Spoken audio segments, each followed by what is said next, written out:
While they were on their way, they encountered thugs, obviously sponsored by the agents of the APC, a man named, a former member of the House of Representatives, Mr. Lazogbe, and some other persons who led thugs to invade the home of Mr. Ifeanyi. The subject matter of politics and governance in Ebonyi State, southeast of Nigeria. A short time ago, we had the State Commissioner for Duties, Special Duties, Valentine Okike Uzo, here on Newsday to share his thoughts on just that. And for a rejoinder, we're now being joined by Moses Eze-Idika, who is the national ex-officio of the People's Democratic Party, to weigh in on the discussion still. Thank you so much for joining us here on Newsday. Thank you. Good afternoon. Good afternoon. Well, with the events in some of the communities within Ebonyi State, it seems that there's been violent disruptions and the like. Can you expound on your own side of things? Thank you very much. Some few days ago, a former member of the APC, Mr. Ifeanyi, planned to join the PDP. Previously, he was a member of the PDP. In fact, he was an acting chairman of PDP way back in 2023. So when he is from Idembia, a community in Ezza South local government of the state. So when he wanted to rejoin the PDP, it was an open event. It wasn't a secret event. The journalists were invited and led by the Correspondents Chapel of NUJ in Ebonyi State, Mr. Uche Nainya, who led his colleagues to the venue. However, while they were on their way, they encountered thugs, obviously sponsored by the agents of the APC, a man named, a former member of the House of Representatives, Mr. Lazogbe, and some other persons who led thugs to invade the home of Mr. Ifeanyi, where the event was to be take place. And as the fracas that they caused started, a lot of PDP members were macheted, vehicles were destroyed, and even an NTA reporter lost her camera to the thugs. And as if that was not enough, a few days later, there is a man, a popular politician, a grassroots politician known as Chief Nguta, popularly known as GNG. He was having a PDP meeting in his compound in the same Ezza South local government.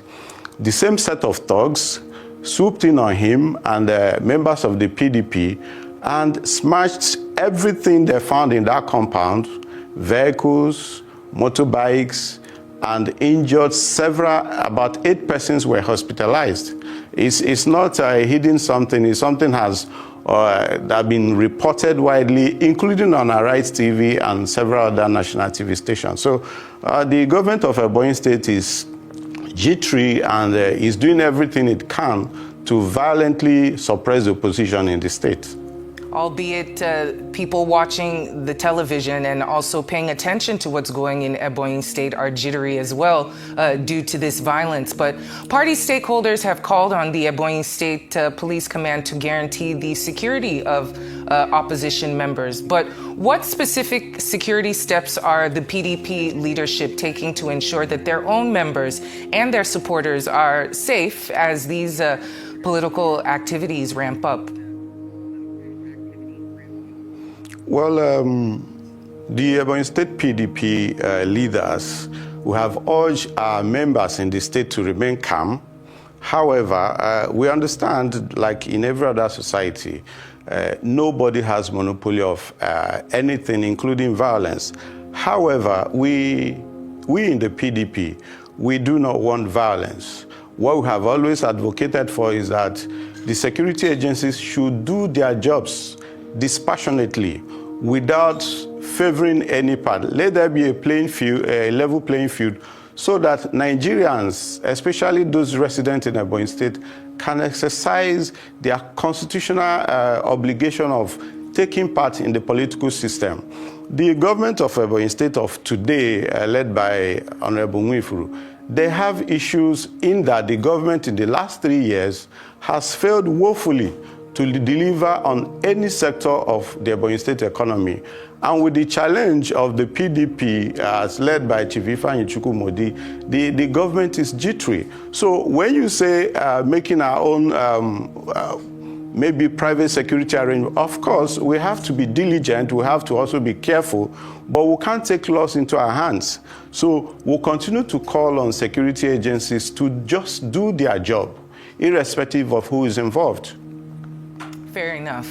And you know how critics are. They're often accusing the ruling party of using various state apparatus to suppress voting and the like. But how are you and your office helping your chapters to maintain morale and to stay resilient in the face of these intimidation? Well, PDP is the most popular party in Ebonyi State today. In the last 20-something years, PDP has always been the People's Party in Ebonyi State. So we continue to encourage our members. And of course, we understand the ruling APC in the state, know very well that they cannot match our membership. They are there simply because a former governor of the state defected from the PDP to the APC. That was how Ebonyi became an APC state. So, but when you go to the grassroots, the PDP still holds sway. And of course, it's those on the losing side that resort to violence. But we encourage our people, our members across the 13 local governments of the state to stay firm and stay with us, because there is no backing down in the build-up to the 2027 general election in Ebonyi State. Fair enough. And looking at the current state of governance in the state, how does your party assess the administration's, well, you actually said that you didn't really care too much for the current governor's performance in the last couple of years, but what could change in terms of security, freedoms, and human capital development if power were to shift hands? The state of Ebonyi State of today is a state of is in a state of comatose. However, what we want to do when Chief Odi finally emerges in 2027, it will start by engaging the energetic population of young people in the state. When you go to Ebonyi State today, you find out that what is fueling this thuggery, this altercations is because a lot of our young persons are unemployed. There is no policy to encourage private investment in Ebonyi State today.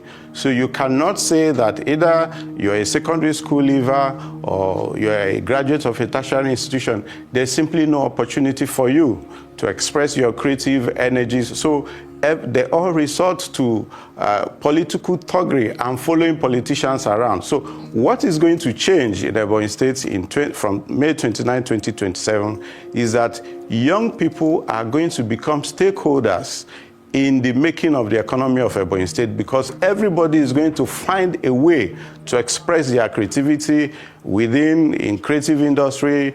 Factories are going to come on because the person coming on board, Chief Odi, is a man who is well-versed in wealth creation, in private investment. So what we want to do is to make Ebonyi State a destination for investment, whereby people can bring in their money. For example, you know Ebonyi State is an agrarian state, and if you think of Abakaliki, you think of Abakaliki rice, palm oil, and the rest of them. As we speak, the Ebonyi State government has zero policy on agriculture, zero policy. Nobody is talking about mechanizing the agriculture in the state, and that is where we are going to start from. We start from the low-hanging fruit of agricultural revolution in the state, in that we plan to mechanize rice farming, other simple crop, cassava, and the rest, so that by the time you scale up production, then small industries to medium-scale industry will start coming in. Processing plants will spring up in various locations. That way, the unemployed youths in the state can start being mopped up into, productive energy. Fair enough. We would like to thank you so much for joining me this afternoon here on Newsday.